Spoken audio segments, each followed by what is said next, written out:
প্রচারটা কে করছে? তৃণমূল থেকে করছে অপপ্রচারটা। কি করছে? অপপ্রচার করছে যে শুভেন্দু অধিকারী সন্দেশকালী সভা করতে আসলো, সেখানে রেখা পাত্র উপস্থিত নেই।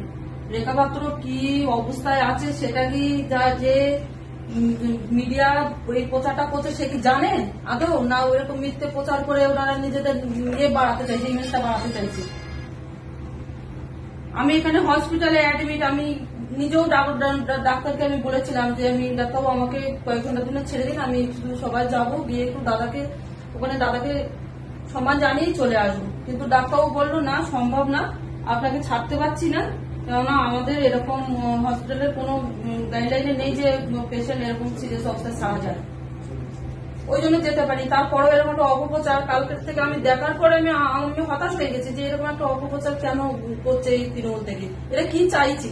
আর বারবার এই কি নাম আমাদের সন্দেশখালী সুজয় মাস্টার কে, এ তো প্রথম থেকে নিজেই বলছে যে আমার বাড়িতে তৃণমূলের জন্ম, তারপরও কেন একে নিয়ে ওর সাথে আমার নামটা জড়িয়ে বারবার কেন কালিমা লিপ্ত করতে চাইছে আমি বুঝতে পারছি না।